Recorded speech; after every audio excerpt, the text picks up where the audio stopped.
that's all for that. It's time to talk about some music. I did my best to listen to as much music as I could to do that.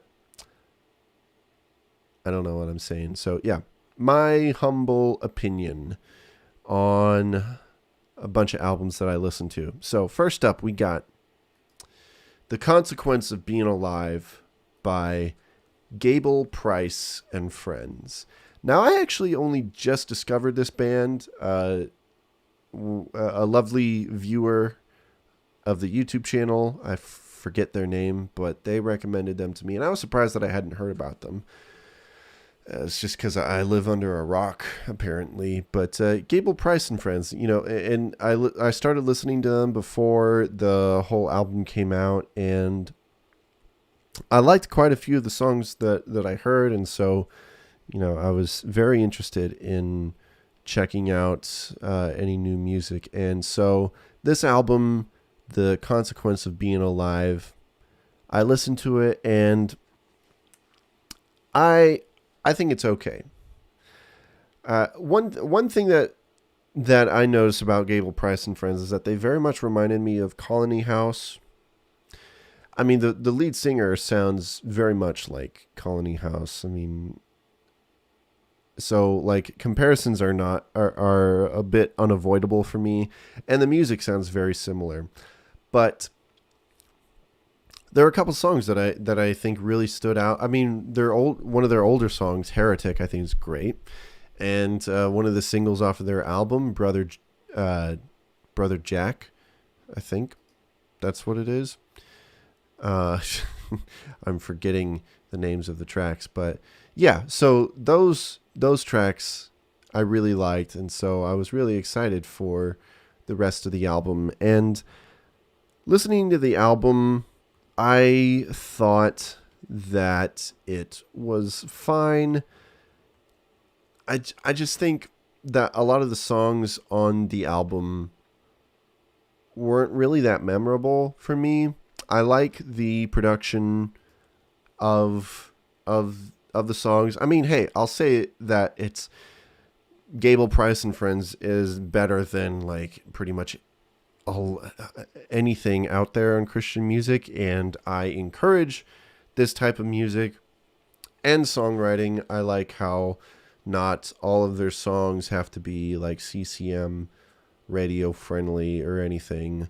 I like how challenging that they can be with their lyrics, but I don't know. I just wasn't really impressed by just all the songs. And so it might just be a me thing. I would recommend you guys check them out and, let me know what you think about them. I think a lot of people would like this music, but for me, it felt like that a lot of it was just music that I had heard before by other indie rock bands. And so, but that is better than I can say for most Christian music. But so The Consequence of Being Alive, I think, is good. I'm pretty sure I saw that Tim Foreman of Switchfoot produced this, and John Foreman actually shows up guest vocals on one of the songs, "How It Sets You Free," and that's a decent track.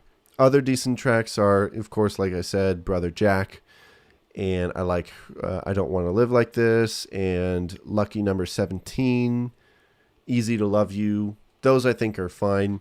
It's just, just a personal thing, I guess, that I just wasn't completely won over by this album, which was disappointing because I think their other songs, other songs are really good. I need to listen to some of their EPs a little bit more than I have, but anyways, especially if you're a fan of Colony House, I think you'll really like Gable, Price, and Friends. So, Consequence of Being Alive. Sorry I didn't like it more, but I didn't hate it, So, yeah. Next up, we got Bellsburg, the songs of Rich Mullins. So, not too long ago, we had a tribute album to Randy Stonehill, and kind of in the same vein, we got a tribute to Rich Mullins. the late great Christian songwriter. And I got to say that I really enjoyed this album a lot, especially for one thing that I can say that kind of goes against the Randy Stonehill tribute album was that it's inconsistent because each artist kind of does their own thing. And so that makes one song sound very different from the other. With this one, however, they had a lot more control with the sound of this album because these were all recorded live. They were technically all like live sessions at this place in Bellsburg, which I haven't really done all the research, but I believe that it was Rich Mullins' old home. Don't quote me on that. I know people are going to rag on me for not being researched enough. I apologize. I was just listening to the music, okay? I'm sorry I didn't do my homework. I listened to the album at least. So these are live sessions in this home on Bellsburg. And so they all have this like live acoustic sort of feel to it. And so even though you have all these different artists on this album, it all sounds very consistent. And it does help that all the songs are written by the same person. But it didn't really necessarily help the Randy Stonehill album. I like the Randy Stonehill album, but like I said, each artist kind of had their own take on him. But yeah, so I really loved this. And the way that it was recorded, I kind of wish, like I was talking in the last episode about Matt Maher's album, I kind of wish that he would make this approach with his music, just having this like live, roomy feel to it, but it still sounds professional. So, yeah, and you got a lot of great artists on here. Some controversial figures, but, you know, Rich Mullins he kind of means a lot to a lot of different people. So while you do have really solid artists that I enjoy, like Andrew Peterson, and, you know, you got Sarah Groves, Jason Gray is on here. You also have some figures like Kevin Max and Derek Webb. Friends of the show, right? So, but, you know, it doesn't really bother me that much, you know, because, like I said, Rich Mullins' music meant a lot to a lot of different people. And I guess it's the fact that he still wrote these songs that I can still enjoy them. I actually really did enjoy the song with Kevin Max.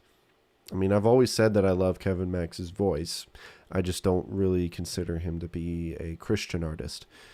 Praying for you, Kevin. Love you. Just wanted to add that. And you too, Derek Webb.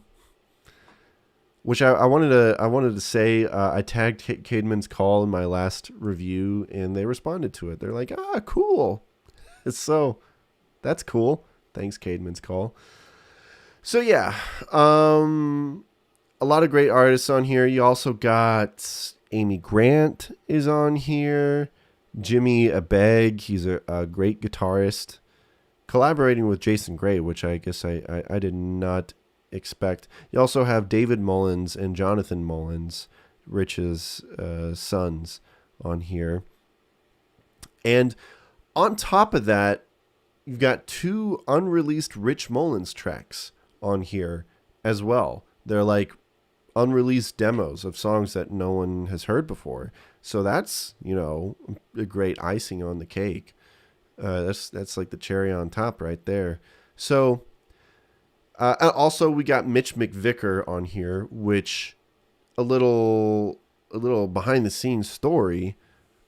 I actually met Mitch McVicker years ago. He wouldn't remember me. I was a young lad. He played at my church a couple times, and I don't even remember exactly what was said, but, you know, I met him.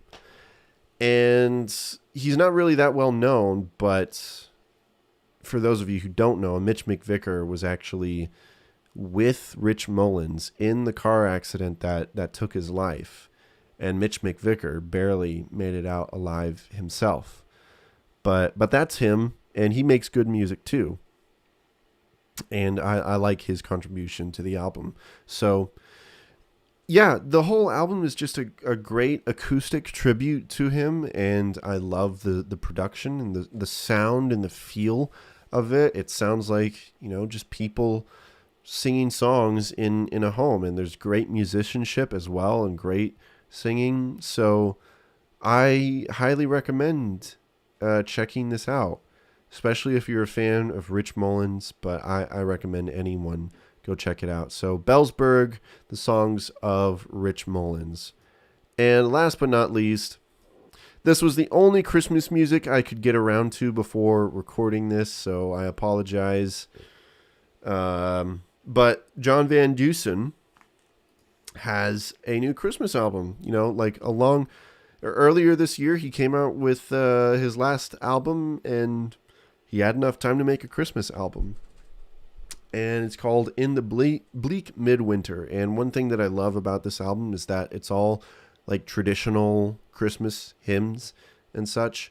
Those are my favorite. I love those a lot more than like stupid, red Rudolph the Red-Nosed Reindeer type songs. Those just kind of annoy me, but I love traditional Christmas carols. And that's all it really is. And he takes a lot more simpler approach to it. They're all very acoustic-y. I know I recommend a lot of acoustic folk music. I'm sorry, that's just who I am. I try to branch out. Gable, Price and Friends, that's not acoustic. So, but it's really nice, and the arrangements are great. He's got some awesome string arrangements in there, and I just love John Van Deusen's voice. And so, for my family, we start putting up Christmas decorations after Thanksgiving, and that's when we start listening to the music. So if that's you and you haven't listened to your music already, this is a something great to put on while doing that. And it's just great Christmas music anyways. So yeah, In the Bleak Midwinter, John Van Deusen. We're a fan of John Van Deusen on this channel, so yeah, that's what happened. So that's my humble opinion. And also I wanted to, I haven't listened to them, but there is some other Christmas music that you guys can feel free to check out. I haven't listened to it yet myself, but Switchfoot has a new album called This Is Our Christmas Album. You can check that out. Also, Ronnie Martin has a Christmas album coming out soon. I don't remember when, but you guys probably know how much I loved his last album that came out earlier this year. So I'm really excited to check that out. Years ago, I remember his Joy Electric Christmas album that he had, and that was really good. So I am definitely excited for more Christmas music from Ronnie Martin. And I think that's it. So there's some Christmas music to put you to set you right. Hey, so I don't know if you guys know this, but what you just watched was basically just a clip of a full podcast episode of my podcast, The I'm Clifford Today Show. So you should just go check out that whole episode.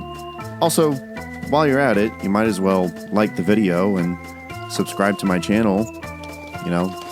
That'd be really nice. You're nice people, right? Okay.